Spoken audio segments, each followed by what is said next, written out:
What's up, Don? Hi, Ryan. Nice to meet you. Nice to meet you too. I see you got the book stash behind you. I Oh, love it. hell yeah, right? And you, okay, football guy. Yeah, Who are football you? Are guy. you excited? Are you excited for the season? I am very excited, but I don't know, my expectations are tempered. I'm a big Broncos fan, so last year was Oh, supposed to be yeah. great, and then it was terrible. So we'll wait and see. What about you? Well, to make you feel better, I'm not a fan of any, but if I had to pick one team, it's worse than the Broncos. It's the Vikings. Well, I can see why you say that, but I mean, they're still a great team. I don't know. Yeah, it doesn't matter. We'll see. Well, my husband's a huge fan. So we will see what happens with them this year. If I'm going to hear lots of swearing every Sunday or some, cheering. So Yes, we will trust see. me. Less Yeah. swearing in this household last year, every Yeah, right. Sunday. Yeah, I know. I know. I'm like, Completely get it. why? I'm like, pick a different team, dude. It's always frustrated. Completely get it. So So yes. where are you located? So right now, I live in Scottsdale, Arizona. Oh, beautiful. Yeah. Excellent. Yeah. It's hot right now. How about you? Yeah, it's very, very hot. I'm in North Carolina. I'm in the Raleigh Durham area. So So a it's different kind of humid. heat. A different kind of Yeah. heat. Mm-hmm. Yeah. Yep. We my wife and I almost a year ago, we celebrate our 1 year anniversary 1 week and just a couple of days. We got married in Sedona. So we flew out to Phoenix and then drove up to Sedona. We got married there. So we spent a little bit of time in Scottsdale, seeing one of her So friends. lovely. I was in Sedona all weekend, and it's just beautiful. What a perfect place to get married, where the vibe is all calm and it is just the scenery is unbelievable. Yeah, So it was yeah. perfect. Well, and happy anniversary to you. Thank you. I Yes. appreciate that. Yeah. I love the energy you're bringing already. You're great. You're a wonderful guest already. Brian mentioned you, and I said, yeah, of course, absolutely, got to get you on my podcast. Oh yeah. Okay. And Yep. I geek out about this stuff a little bit. I love learning about like finances, like what I'm doing right, what I'm doing wrong. It's not just about me, but just asking these questions and like Yeah. learning. And I think this is the stuff we all should know, and so Yes. many of us don't know. And it's I like, know. and people are ashamed to ask questions. So you know what? Hmm. I'm going to do it for them. But let's just talk about you for a minute. So you're host of a podcast, Live Wealthy, which I Yep. absolutely love, and the book Live Wealthy. Yep. And you're a behavioral financial advisor and also a fiduciary. So you got to explain that. What in the world Right. is a behavioral financial advisor? That's a great question. I don't know. No, I'm just kidding. The What's interesting is that after 24 years of helping clients sitting in one-on-one client meetings and helping clients with their financial plan and managing their investable assets, what I realize is that our behavior around money, whether we have it or don't, tends to most times be a little negative, and there's Mm, never enough. And so I started really analyzing myself, my clients, my colleagues, and I'm like, wait, I thought having more money and growing money should make you a better person. And what I found a lot of times, it just exemplified the fear, the not enoughness, the toxicity in people. So I was like, gosh, you know what? We really need to understand our relationship with money and our behaviors, because so many times we think money is all that it is. And it is. Don't get me wrong. I love money. I think everyone should have a ton. I think we are always striving for more money. So it's not about that. But money alone is just a tool, mhm. and it's controlled and defined by our behaviors. And so many times we feel like money controls us, but the reality is that we control it. Sometimes, right? Always. Yeah, I feel like sometimes the money kind of controls the people. Um, I'm going to ask you right at the bat: can money buy happiness? I believe it's half of the equation. So I think money can solve problems and make your life easier. Hmm. Um, I don't think that money alone provides happiness, but I do believe when you build your internal worth, which is your internal wealth, and your external financial wealth at the same time, that combination of worth and wealth does provide and buy you happiness. Mm. I have a lot of questions for you, and I'm just ripping off some new ones here that Let's I just go. didn't even think of. Another question I have is, from your experience, who are the happiest people? What are they spending money on? Hmm.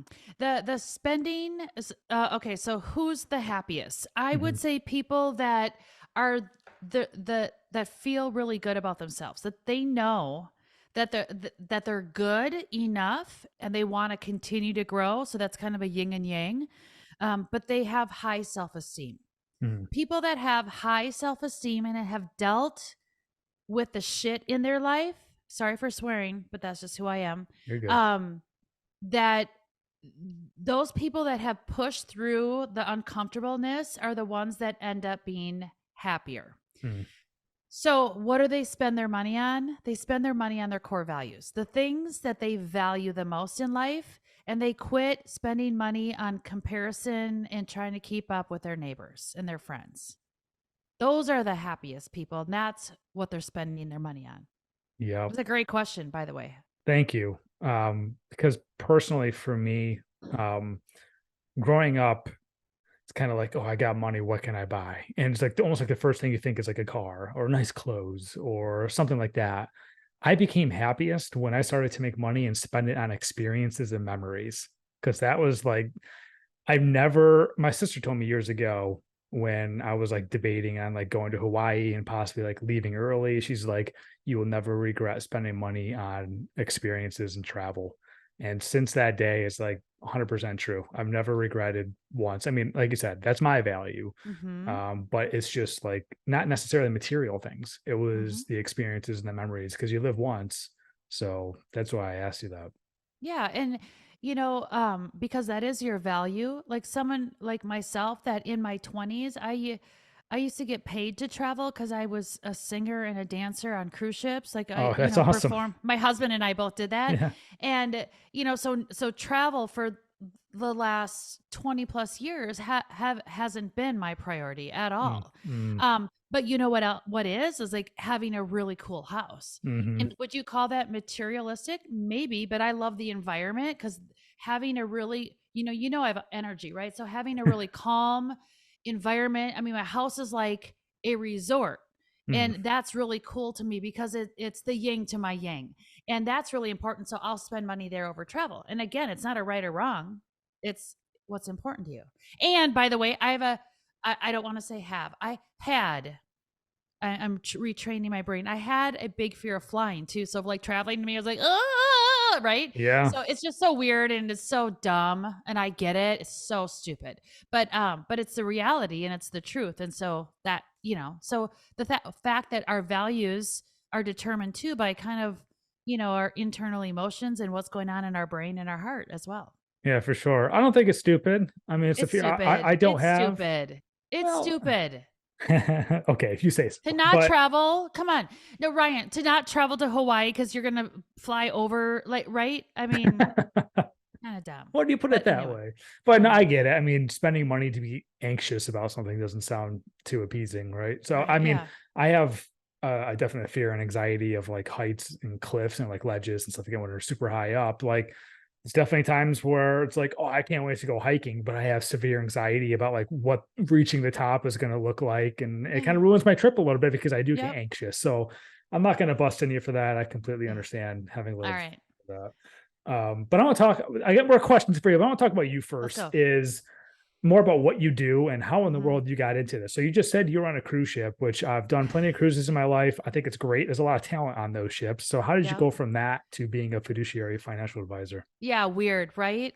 I was born to be an entertainer, but I also am super driven and I loved people first and foremost, and I was okay with numbers. And so my husband and I, well, he was my boyfriend at the time. I've been married to him. You're at year 1, we're at year 27. Congratulations. And we've been together for 36 years, so a long time. But I knew he was going to continue to be a musician and I'm like, dude, if you're not famous, I know what musicians make. and that ain't gonna cut it for this girl. So I just remember going, shit, I gotta like figure it out myself. Well, I needed to learn about because I'm super competitive and think if someone else has it, why can't I? I always remember that. I was like, well, they can do it. Why can't I? Like I'm a Mhm. human being too. I can figure it out. So so I had a friend that was a financial advisor and I was looking at him and he was like making triple the amount of money I was making and he was working 4 days a week. And I was like, I, I'm like, what do you do?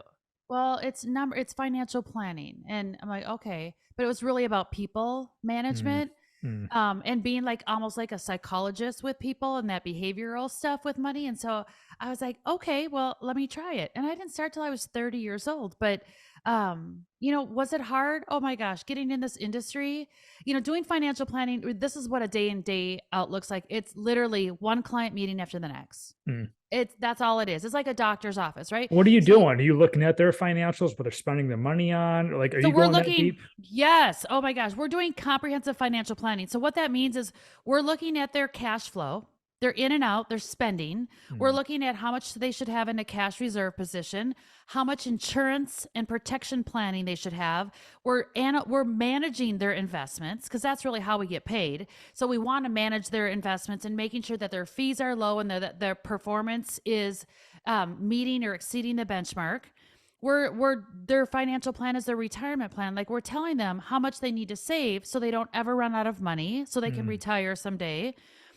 We actually do their taxes. We do their tax plan, we do their taxes, and we also do some estate planning. Like they still have to hire the attorney, but we're like talking about beneficiaries and how to like what beneficiaries on what part of their assets, all that kind of stuff.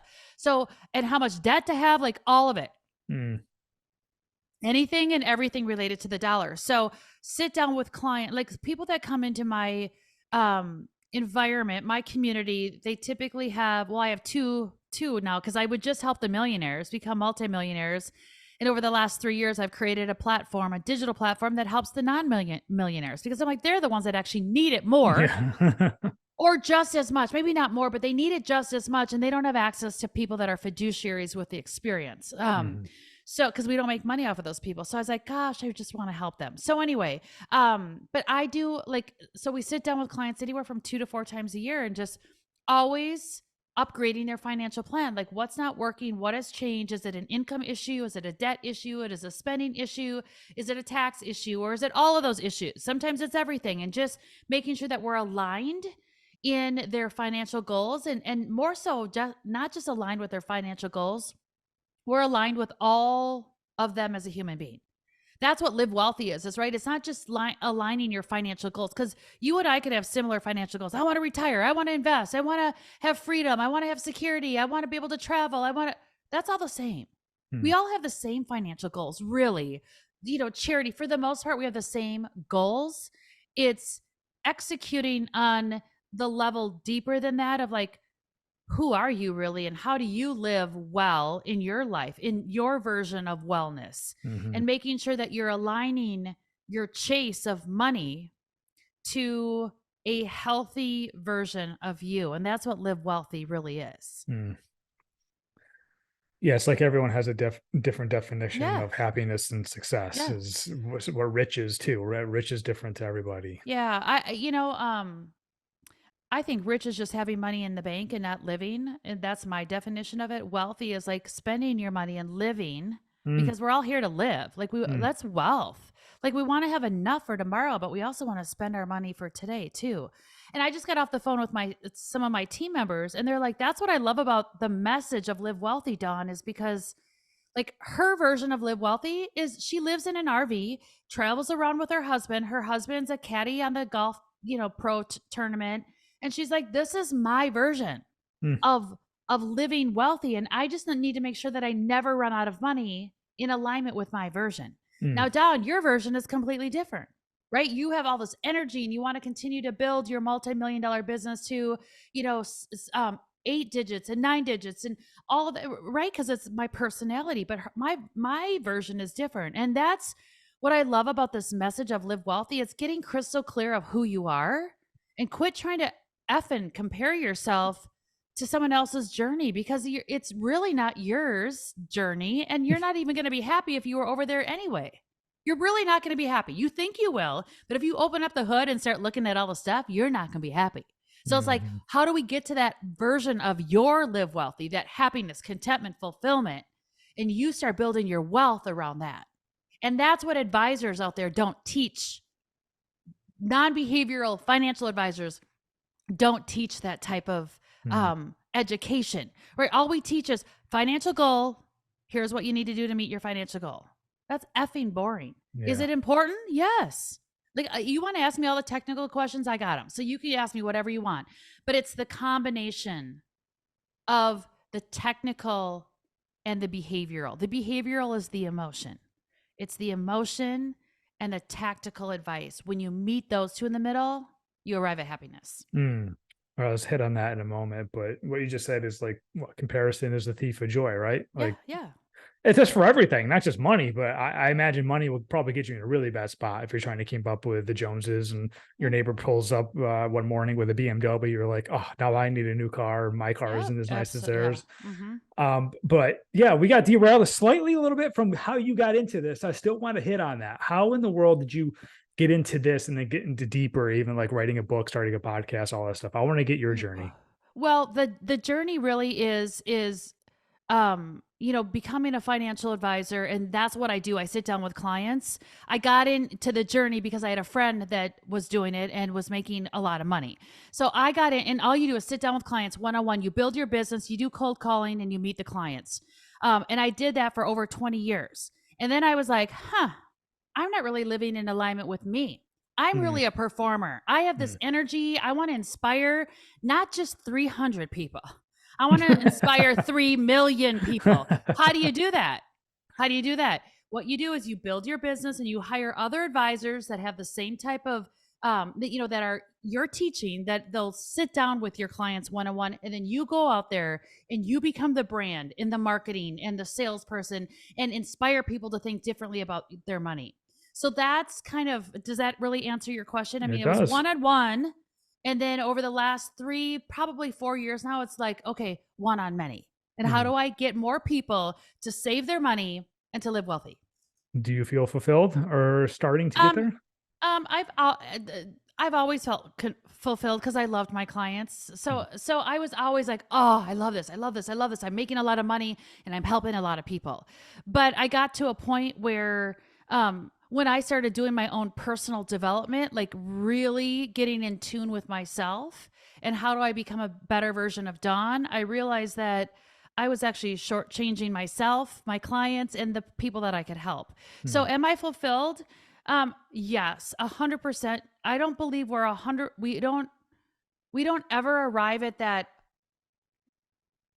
ultimate fulfillment and happiness, I believe, until we cross over. I can see that. I Because mean, that's why it's the because we're pursuit always of happiness, we're the pursuit always of Tao. growing. We're always growing and learning, and it's all another layer, right? That we get Mm. to peel back and learn from each other and learn from ourselves and be open to self-awareness, all that kind of stuff. But yeah, I'm fulfilled, but am I driven? Have I like I got a lot in me yet. A That's lot in me. awesome. Yeah, we have similar mindsets. I completely agree with everything you just said. I want to hit on somewhat of a basic here that might not be basic for some people, but I think this is really important. What's the difference between a financial advisor and a fiduciary? The fiduciary means that you have the client's best interest, the client that you're engaging with. You have to act in their best interests above your own. So what that means is, as a financial advisor that's not a fiduciary, let's say you came into my office and I'm not a fiduciary, okay?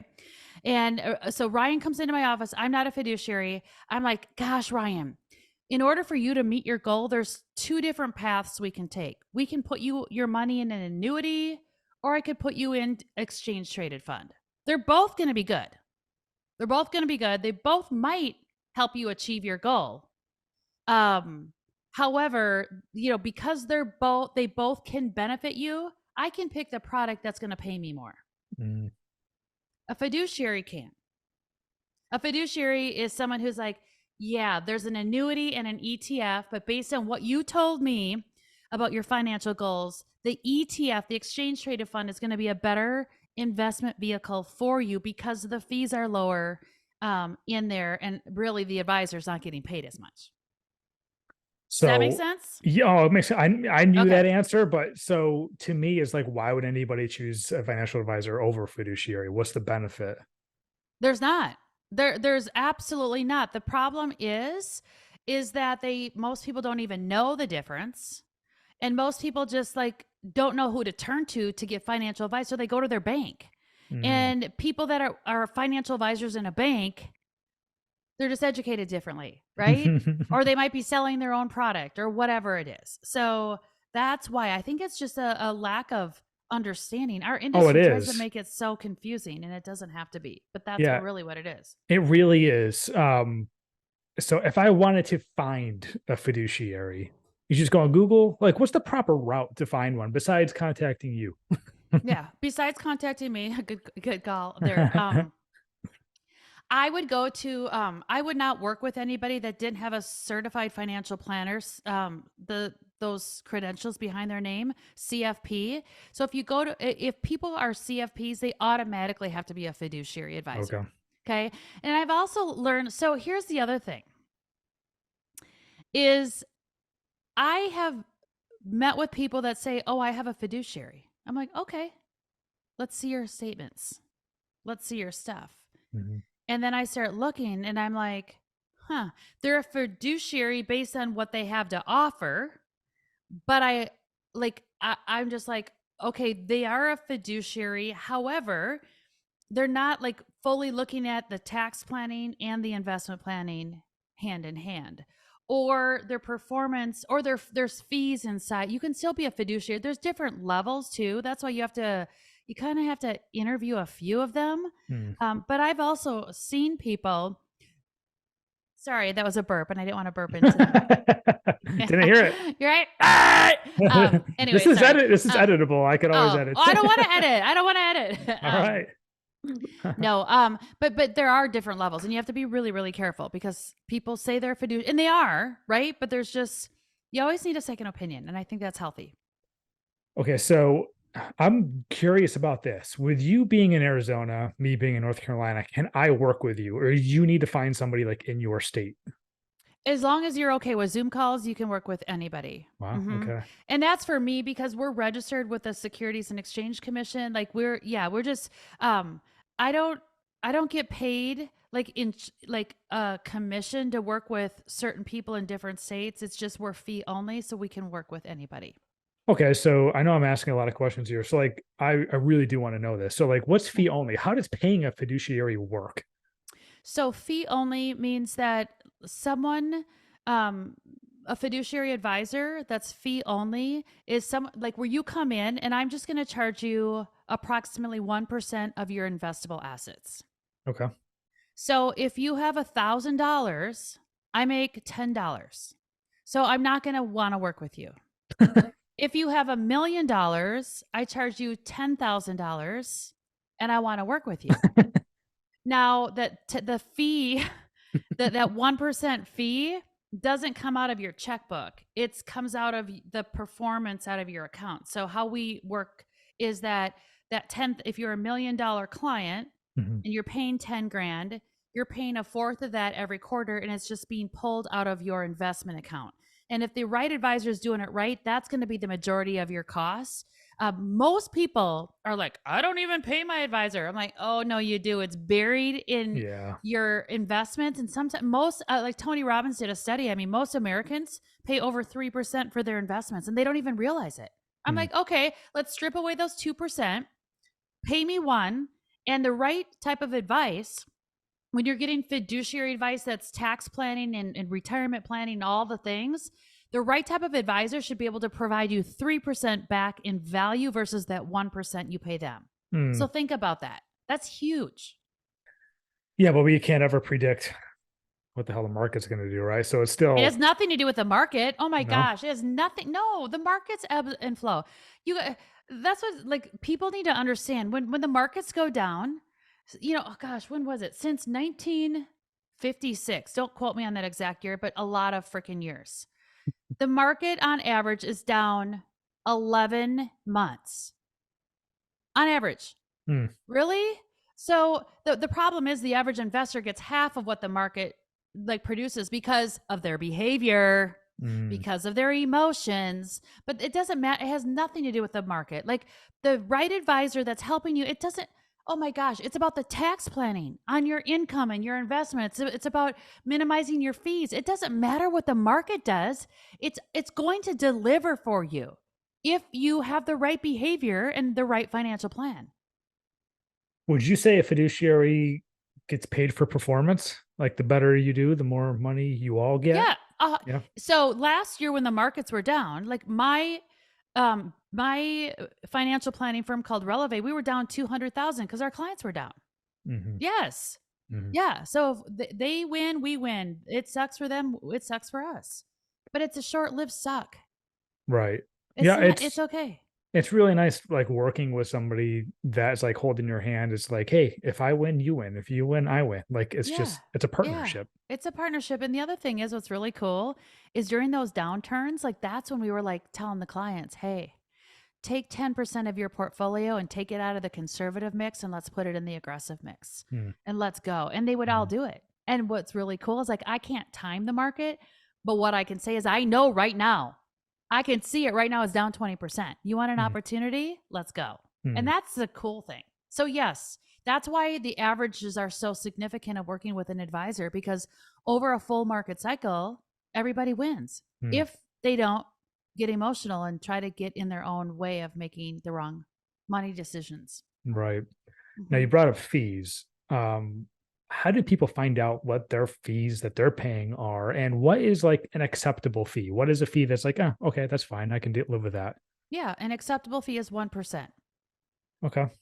Yep. How do they find out about it? You Mhm. ask your advisor or you look on your statement. It's not too hard.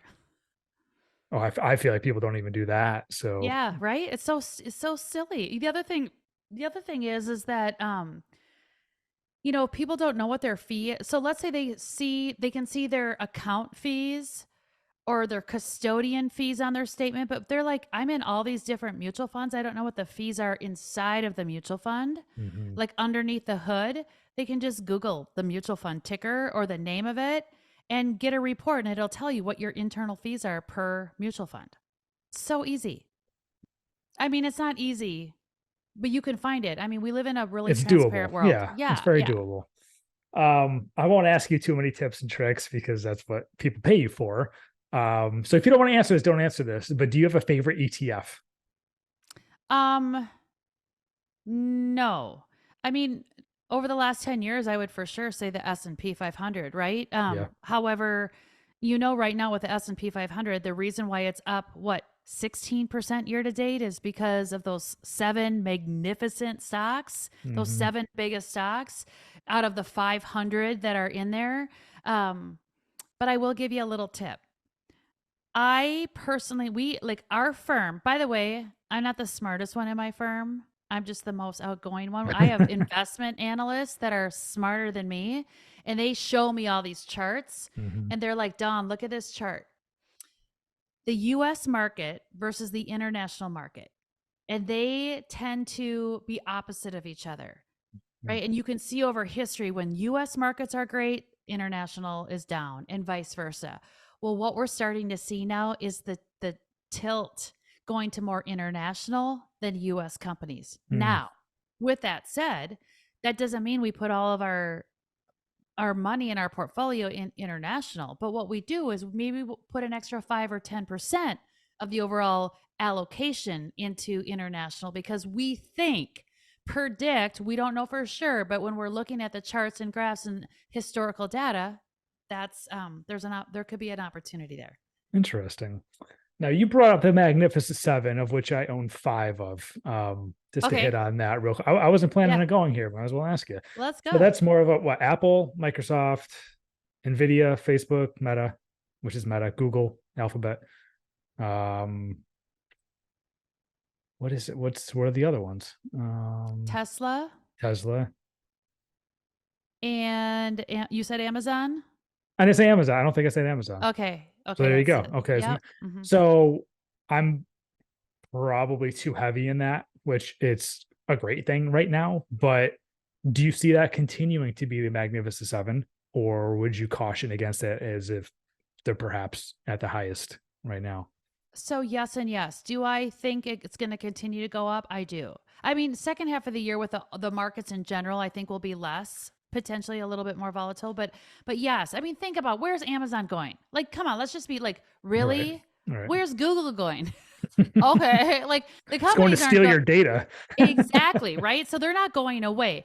However, again, you don't nobody ever wants to get too fat and greedy with their money. So what I would suggest is you sell off the earnings and you can buy into something else and again, it comes down to consistent steady Eddie wins the race every time. Because if you just had Google, you just had Facebook, you just had Meta, like whatever, what's going to happen is that you're going to get a positive 40 and then you're going to get a negative 40. Mm, And then you're going to get a positive 10 and then you're going to get a negative 20. And I'm telling you, that math doesn't add up. mm, You think you're a freaking rock star when you're up 40%. But mhm, what happens after that? Everything goes back to the mean, right? The average. So you got to be smart with your investments because steady Eddie and that consistent performance wins the race all the time. mhm. Yeah, a few years ago, I bought more Nvidia stock, and I feel like a rock star right now. And it just was like, I don't know, is that going to continue to last now that the whole AI thing is going bananas, or maybe AI falls flat at some point, and then it's like, God damn, I should have sold. Right. Well, again, it's all about diversification. Yeah. I'm telling you one thing that I can guarantee you that if you get too fat and greedy and happy with the returns you're getting, you will be broke. No, let me repeat that. If you get too greedy, you will end up broke. That is Period. just great advice. Mhm. Sounds like I'm at a casino right now playing Right? roulette. Yeah, a little different, but yes, yes. All right, so I want to hit on more of relationship with money. So what is the biggest perception about money that people have wrong? Ooh, it's that they think there's only a limited amount of money and that if you win, I can't. That's a Period. great answer. Period. It's true. Money does grow on trees. If you're willing to That do is the a work. great answer Mhm. because I feel like now that you just said that, it's like so and so got a raise and I didn't or whatever. Like that doesn't mean you can't go out and get it too. No, no. The Like it. money in this world equals the amount of energy the human being has to to be successful. Hmm. That's what equals. So until we run out of our energy and we're really like being productive 100% of the time, 70 like there's not there's enough money to take care of all of us. It's literally chasing the right money. Hmm. And speaking of emotions, where does fear come in? Like, because I haven't, I Everywhere. was gonna say, I have a feeling that people come and see you and they have a lot of fear when talking about money. I just kind of want to just dive into that, how fear and money have a relationship. Let me ask you, what is Mm. your biggest fear with money? Um, I right now, fortunately, live comfortably. My biggest fear is that I get uncomfortable. Um, my biggest fear is that I I'm not even close to retiring, but I want to have enough to retire and live comfortably and happy. And that I mean, I'm looking big picture. So it's not necessarily losing it because I feel like I'm really good with money, but it's like my job can disappear and or if I retire, I don't have enough and I'm running out quickly. Like that type of thing. But That's everybody's fear. So I yeah. wanted to hear from your mouth because I've heard it from 10,000 client meeting mouths too. The fear is enoughness, right? And running out. So if you Yeah. like, if I was doing a behavioral financial advice session with you, I'd pull back all of that and be like, okay, like, are you going to give up? Like, are you going to not give enough? because that's when the money is not enough, is when Mm, you're not giving enough. So as long as you're going to continue to give enough, then your money's never going to run out. mm, But every single person that I've come in contact to, it's this fear of enoughness. mm. I'm going to run out of money. And when I retire, am I going to have enough? Because I don't want to work at Walmart. It's true. True. Nobody wants to, I don't even want to go in there. Like, gross. Um, like, right? I'm not going to argue that. It's not like I don't want a deal, but I'm environmentally Target's challenged. fine. We'll go to Hmm. Target. Spend a few more bucks. Yeah, I agree. Someone will Um, smile at me with, someone will smile and be nice. I'm not saying, no, don't get me wrong. I get in this argument with my parents all the time. They're like, Dawn, you're stereotyping Walmart. I'm like, I am. And I'm sorry. But most of them that I go into, I just want a better vibe. That's okay. That's my prior, not priority. priority, Yeah, priority, but prerogative. Yes. prerogative. Yeah. Yes. Now, another thing I want to talk about, as you mentioned a few times, is guilt. You talk about Hmm. guilt-free spending. Hmm. How do we achieve guilt-free spending, and what does that mean? I believe there's a couple of things. First of all, you have to be really smart with your taxes because most of us pay too much in taxes. And so what happens is then there's less amount of discretionary money to deal with. And then we start to go, oh, I still want to live. And then I start to feel guilty about spending my money. So as long as people like are really smart with their tax planning, that's first. And then what I have people do is they create a spending plan, never a budget, but a spending plan. Hmm, And in that spending plan, I have people spend 25% of their after taxes and after investing their savings, 25% of that real net income in on their core values. And their core like in your case it would be travel or whatever it is, right?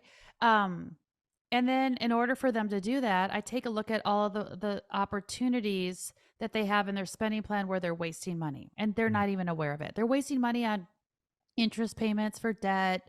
They're wasting money on having the wrong or not really productive insurance, right? They spend too much money on their insurance premiums. They still need the insurance, but they might have the wrong type of insurance.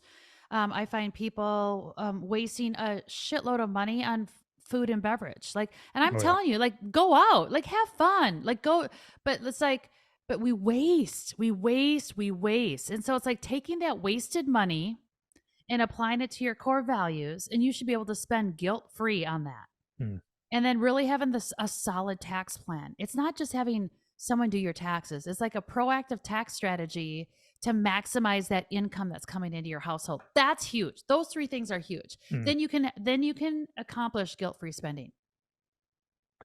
Yeah, that makes life a hell of a lot better. My life started to change where I can go to the grocery store and not really have to look at the bill, and Mhm. I feel very fortunate to say that, but it's a relief. That's where you Mhm. say, like, one of the first thing we talked about was, like, money and happiness and being comfortable, and, like, going to the grocery store, it's like, "I wanna buy the organic eggs this week," and Mhm. that's, like, not gonna kill me to do that, and I like I said, I realize that I'm privileged to say that, but But yeah, it's like let me say something completely different. yeah. Like you're feeling bad about saying that. I'm looking at it opposite saying you should feel bad about even having to do that. Not to say it. To have like I don't feel bad. You should you should be buying the organic eggs for Mm. God's sakes. It's better for your body. Right. Like why are we measuring up against like come on, like that is better, healthier for you. So you can think better, be a better human, give to society better. You shouldn't be measuring your financial success around your grocery bill. Sorry, people can hate me for it all they want, but it's true. It's like if that's the case, then we need to up level your income, right? And I'm not saying you, but you see what I'm saying. You felt Oh, yeah, guilty call about. me out, call me out. Well, no, I'm just saying, but you don't want to offend any listeners Right. with that, right? And it's like, well, wait a second. Like, why are we measuring to that? Like, we should, you deserve, you Mm. deserve, you deserve it. One thing I don't personally, my wife and I don't cheap out on is anything for, like, health and fitness. That's, like, priority, A like, cr- kinda number 1 is being happy, healthy, or fit the we go to a really like, a good gym, we buy good food, supplements, vitamins, we wanna make sure that we're running really well efficiently for years and years to come. And we don't want to cheap out on Mhm. that for sure. And so if you're doing that and that's your number one priority, then you a number one core, let's just say it was your number one core value. And so if you had to pick between like 25% of your spending plan, it's health and because we do the same thing. It's whole foods, it's vitamins, it's like Mhm. supplements, it's all the healthy stuff, right? That's expensive. If I told you how much our grocery bill was last year, you'd kill me. Um, but the other side of that is let's say your other core value is travel. Well, you might not be able to do both. Let's just say the income isn't there, right? Because look, come on, you've been married for a year. You're not at your highest income earning years either. So if that's the case, then you might have to give up. Like you might not be able to stay in Hawaii 2 extra days, Mm. or right, but because your priority is more health than I'm just making this up, Yeah, but yeah, right, yeah. but that's where it's like prioritizing your values, and it's a give and take. And I'm telling you, you will have guilt-free spending and be a happier human being when you're touching your money. Your money's touching those super important core Oh, values. for sure. 1,000%. I want to hit on like a couple things you just said in the last few minutes is you said smarter with taxes. What does that mean? Because I feel like people get a job, they claim 1 or 0, and they just don't see it. And then April comes around, they pay it. So like, Yeah. what does that mean? Yeah. So first of all, I don't believe anyone should get a tax refund more than $1,000, right? Because that's stupid. Because you're just giving the government interest-free loan. So that's first and foremost. But really, more so looking at that is like, how do you reduce your taxes? Like, what are some ways that people can reduce their taxes from an income perspective? Well, there's a ton of retirement plans. Like you can pay yourself first to pay less in taxes. Like imagine that, right? Mm, So the retirement plans, the health savings account, if people are sometimes like I'm just thinking the difference between executive W-2 income versus 1099. So if you're a W-2 income earner, then it's like, okay, if you have like bonuses or options, like how you time all that out and how you deduct certain things from your income based on the timing of those options that happen. So it's about timing the income if you're a W-2 and making sure that you're fully taking advantage of all the tax savings that you have through your benefits at work.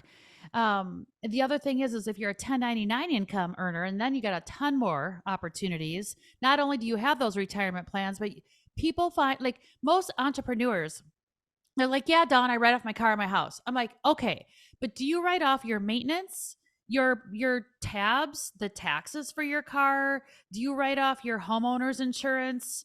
A portion of it? Do you write off the HOA fees? Do you write off mm, like right? People miss all of the ancillary things. Do you write off your financial advisor? Like if those fees are buried in your investments, you can't write those off. But if your mm, fees are transparent, then if you're getting financial advice that's related to your business, and it should be always, you should be able to write those things off. Like people miss, even like me as a 1099 income earner. Well, I actually have W-2 and 1099 as the CEO of my company, but there's ways that I can manipulate illegally mhm, how I pay my staff too. So the tax brackets are low for the company and the tax brackets are lower for them. Like there's stuff that you can do that the IRS puts in front of you that says, here, mm. if you want to learn, if you want to read the code, you can figure it out. And thank God I have really smart people around me and I've been doing this long enough to like understand the code. But there's so many missed opportunities.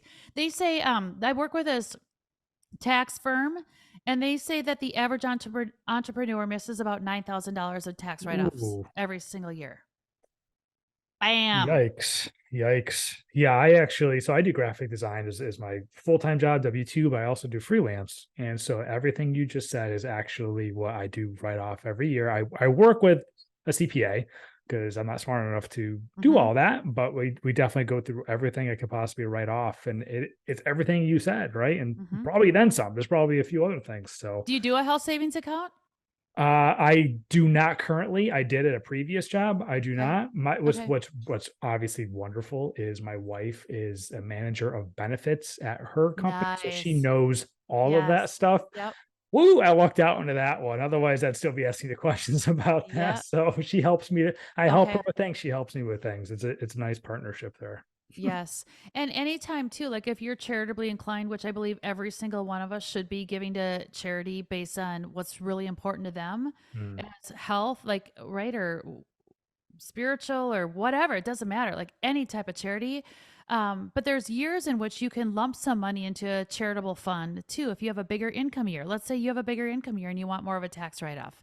There's things that people can do even on a corporate side. Let's say I'm getting big. I have a like my I got paid $1 million. I got paid an extra $100,000 in taxes. Well, are you charitably inclined? Yes. Well, then let's take that and let's dump money into a charitable fund and get mm, that tax write off this year and mm. just gift from that charitable fund over the next 5 years. And now you saved on cash flow and you just saved maybe 10% in taxes too. So really, Wow. there's so many things to do.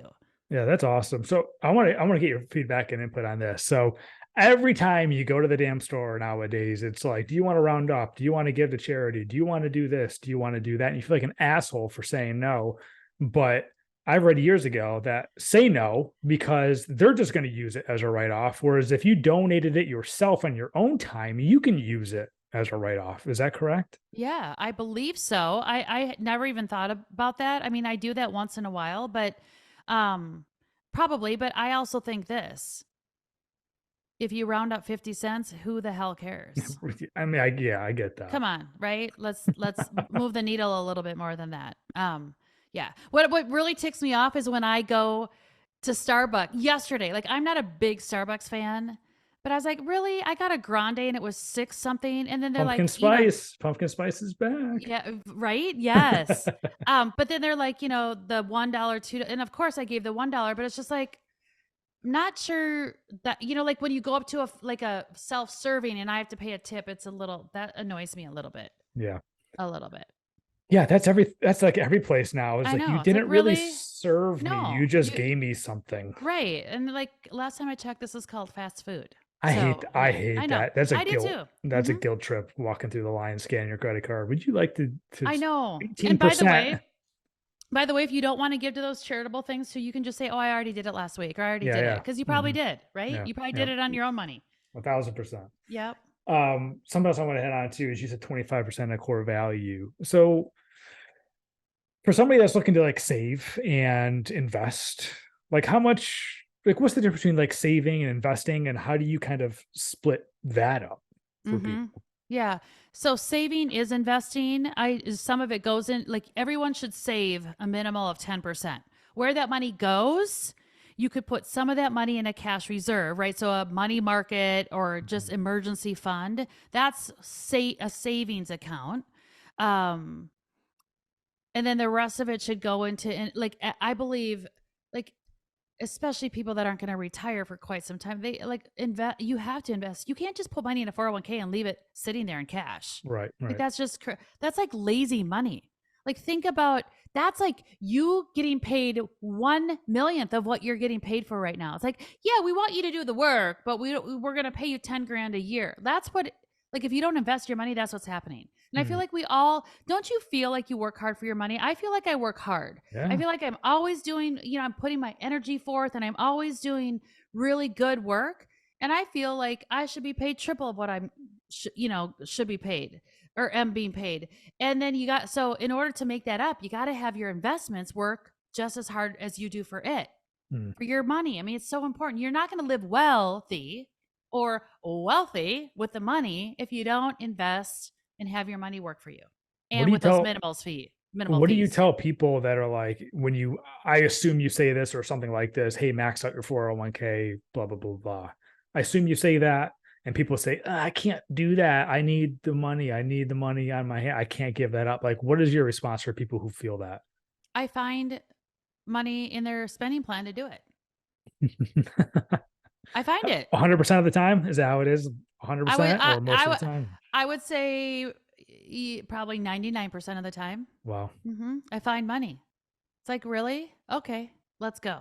How important Yeah. is it for people to do that? Because for people that might not think it's that important to max out their 401k and kind of give up stuff with Oh, what it's you're so saying. important. It's a non-negotiable. Non-negotiable. I mean, they might not be able to max it right away because I understand when people are in their 30s and they're starting off and they want a house and a dog and a cat and a Mm. baby and like and a car. Like I get it. Life's expensive and you're not at your prime income years. So I get that. But commit.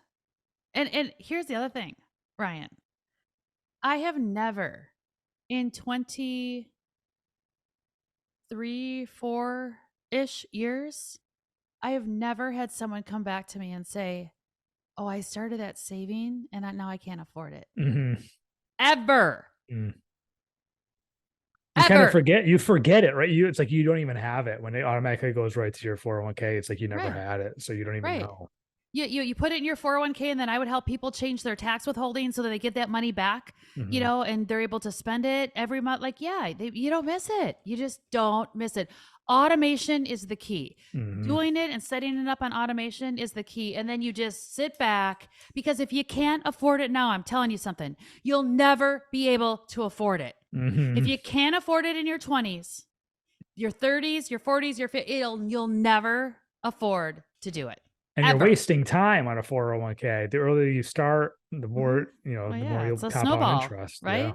Yeah. You want to know how money works? Look at nature. Look at the snow. Like you start rolling a snowball, look at what happens, right? Keep rolling and rolling. Like it's not hard. It's not hard. It's just look at nature. How like look at your plants. Okay, they keep growing, right? They keep it's same thing with money. Same thing. I'm nerding out on this. I love this. How much I gotta ask you, how much time do you have? Because I will keep asking you I questions. yeah, I'm out of here on the hour. I'm just gonna take Okay. off. So we have like I don't doubt it. 9 minutes. Yeah. Okay, 9 minutes. I'm gonna ask you. So we're talking about relationships morning. I'm gonna talk about relationships with people.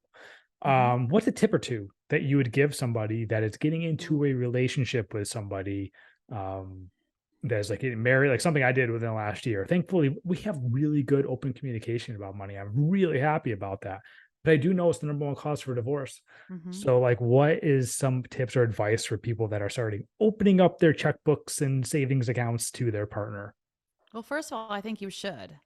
Like, I do think money should be together if it's your first marriage and you're starting off together. 100% think that is part of it. Um, I would say how you think you should spend money, you're never going to be 100% right. Mm. So, ever, like it takes two. Your wife and you come at it from different angles because you have different core values. And Mhm. so, you're never going to have the same. You're never going to have the same. You're always going to be wrong 100% of the time, but just not fully wrong. So I believe in understanding, like the thing that can save marriages with money and with their own personal relationship is knowing the top 5 core values of each other and then knowing when you need to give and take.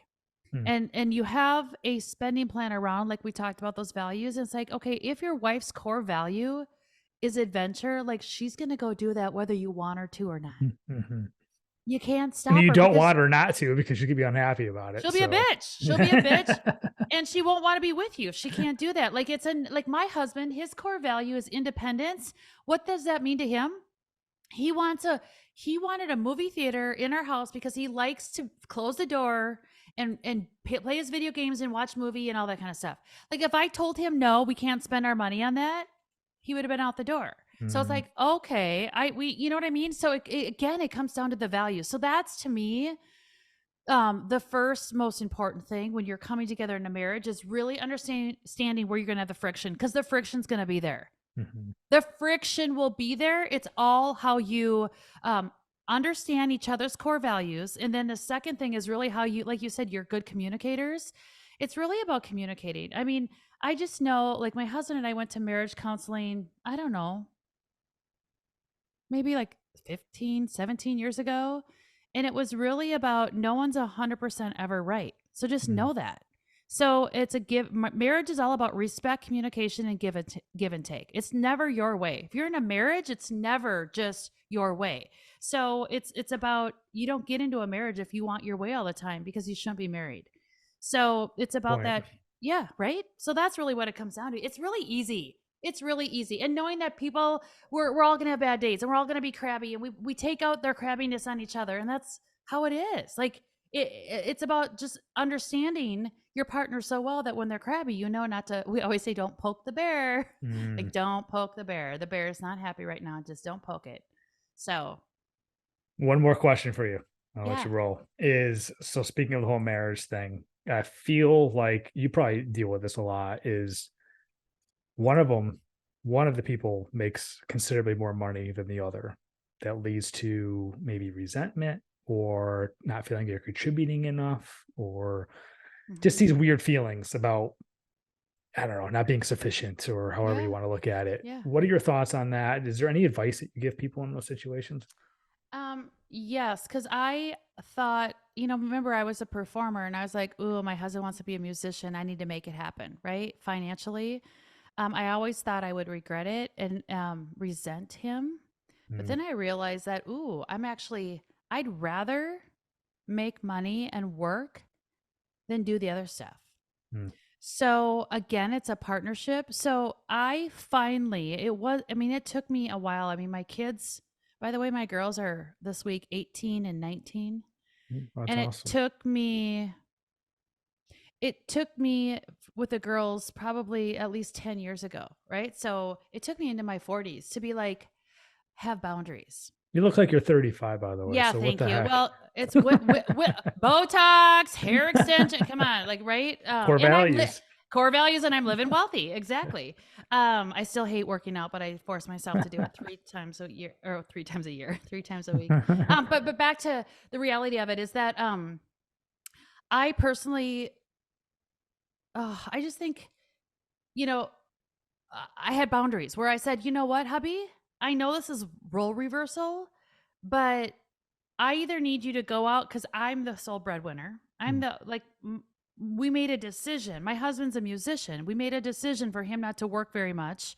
And I said, either you can go out and find a full-time job and not be a musician, or and then if you do that, I'm gonna have to pay for someone to do the other stuff because I can't mhm, do it all. mhm, Or it's gonna be on you. And we decided the split. The compromise was like, I don't cook, I don't clean, I don't what's that? Yeah, I don't cook, I don't clean. He took my girls a lot to their dance classes. Like I would do some of that too because I wanted to be with him, but he really does all the shit work around the house, like the mhm. laundry. But he's okay with doing that. The grocery shopping, like he's okay with that.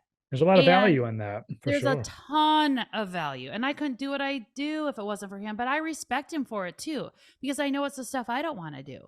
Mm, But I do think you need to have, like, for me, I finally had to have boundaries because I was not only working and running a business and being the sole income provider for a long time, or it wasn't fair at all from an income perspective. But then I was also like doing my laundry and trying to do, I was like, no, mm, no, mm. no, no, There's a no, no, lot. no.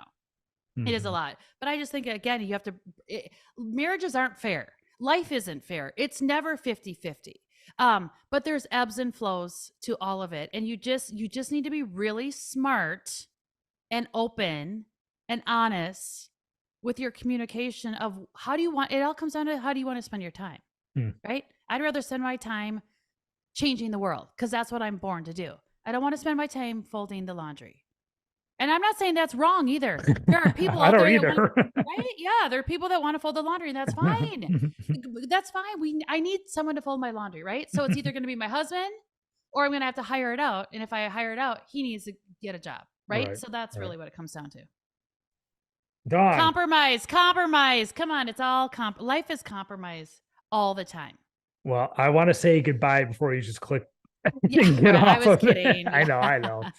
But shit, I come back anytime because I got even more for you. This is awesome. I love talking to Yeah. you. This is the information we just said is valuable, right? This is so Yes. invaluable for real. Yep. Any of these little nuggets that you gave over the last hour can change someone's life for the rest of their life Yeah. if they Yep. just apply it. So Yep. Yeah, if they just apply, and that's really what it is. It's about taking action because we're here to inspire and teach people, but it's like taking action. So, awesome. yeah, and I love talking to you, Ryan. Thank you, Thank and I you. would love to have you on my podcast in the I'll future come as on well. anytime. Yeah, Yeah. So how about yeah, this? How do people find you? I'm going to put it all in the show notes. People scroll yep. down, but how do people find you? I'm anywhere on any social media platform, or I love for them to come to the website because that's where we have free downloads to the book. We have free everything. But it's Dawn. It's just my name, Dawn, DAWN. Last name is Dahlby, DAHLBY.com. And I'll link everything in the show notes. Just scroll down, go ahead and click it. You'll find everything, your book, your podcast, your website, everything. So Perfect. Dawn, it's been a blast. Oh, Anytime. Come Ryan, back thank for you. real. Thank you. Yes. All For right. Thank real. you. Talk soon. Okay. You bet. Bye bye.